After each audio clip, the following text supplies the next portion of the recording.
Assalamualaikum warahmatullahi wabarakatuh. Saya Alwinisi dari kelas PB 6B. Di sini saya akan menjelaskan mengenai sistem indera pada manusia, yaitu telinga. Salah satunya telinga ya.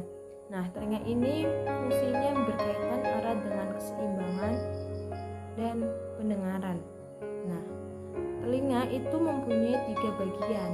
Yang pertama, telinga luar yang berfungsi untuk menangkap gelombang suara. Yang kedua, telinga tengah. Telinga tengah berfungsi untuk meneruskan gelombang suara melalui tulang kecil. Dan yang ketiga, yaitu telinga dalam untuk meneruskan ke otak. Nah, di sini saya akan menyediakan sebuah video bagaimana sih cara kita mendengar itu bagaimana. Nah, kita saksikan ya. Pendengaran pada manusia. Nah, banyak dari kita itu menganggap remeh organ yang sangat luar biasa, yaitu telinga kita. Untuk memahami telinga, kita juga perlu memahami apa itu suara. Nah, speaker yang Anda dengarkan ini saat ini bergetar, melenturkan masuk dan keluar, menyebabkan gelombang tekanan di udara. Frekuensi gelombang ini atau kecepatan di mana permukaan yang menciptakan suara bergerak maju mundur mempengaruhi nada suara. Nah, tingkat tekanan udara di setiap gelombang berhubungan langsung dengan seberapa keras suara itu. Bagian luar telinga kita berfungsi untuk menangkap gelombang suara. Bagian luar telinga menghadap ke depan dan memiliki struktur lekukan yang dirancang khusus untuk membantu kita menentukan arah suara, frekuensi yang digunakan dalam ucapan manusia.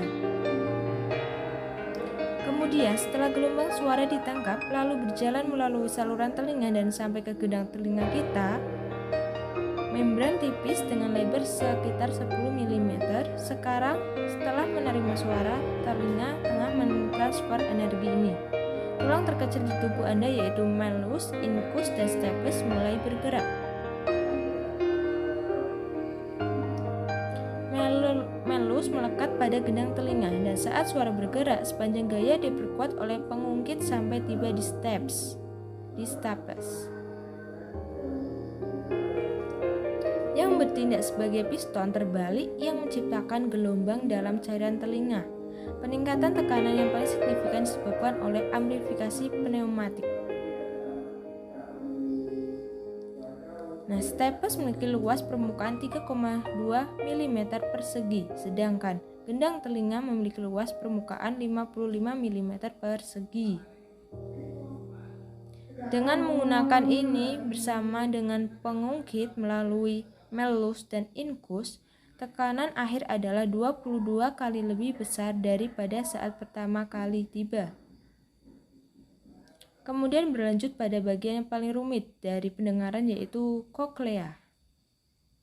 Pada kenyataannya, pada koklea berbentuk gulungan tetapi lebih mudah dipahami dengan cara meluruskan. Nah, ada 3 bagian di dalamnya, tapi kita lihat pada bagian tengahnya saja. Stapes menyebabkan gelombang tekanan berjalan melalui struktur sepanjang dinding bagian dalam adalah sekitar 20.000 sampai 30.000 bulu seperti serat. Saat gelombang bergerak, mereka menemukan serat dengan frekuensi resonansi yang benar dan energi dilepaskan. Serat-serat itu sebenarnya bukan yang memberi kita sinyal bahwa kita mendengar sesuatu. Ada struktur khusus di sebelah serat yang mengandung sel-sel rambut. Ketika serat rambut bersonasi, mereka menyebabkan sel-sel rambut bergerak, yang kemudian mengirimkan impuls listrik ke saraf koklea. Nada suara tertentu akan beresonasi di lokasi tertentu, dan suara yang lebih keras akan menyebabkan lebih banyak sel rambut bergerak. Otak kita menafsirkan semua data mentah ini sehingga memungkinkan untuk menikmati hal-hal yang menarik seperti musik atau percakapan yang menarik.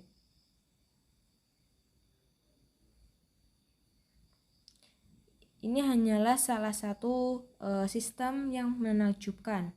Masih banyak sistem dari tubuh manusia yang lebih menakjubkan lagi. Nah, jadi setelah kita tadi melihat video tadi bahwa proses mendengar itu pertama diawali dengan telinga bagian luar itu menerima gelombang suara. Nah, gelombang suara yang masuk ke dalam lubang telinga akan menggetarkan gendang telinga. Nah, getaran dalam gendang telinga ini kemudian disebarkan atau transmisi untuk melintasi telinga tengah melalui 3 tulang kecil. Nah, yaitu tulang martil, landasan, dan sanggurdi.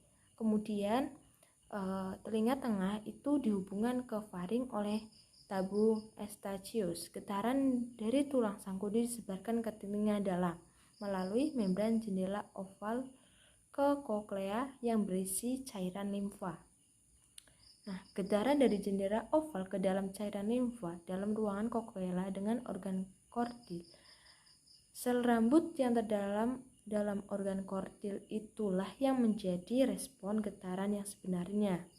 Nah, sel-sel rambut tersebut akan bergerak ketika ada getaran di dalam koklea, sehingga menstimulasi getaran yang diteruskan oleh saraf ke otak. Nah, sekian penjelasan dari saya. Mohon maaf kurang lebihnya. Terima kasih. Wassalamualaikum warahmatullahi wabarakatuh.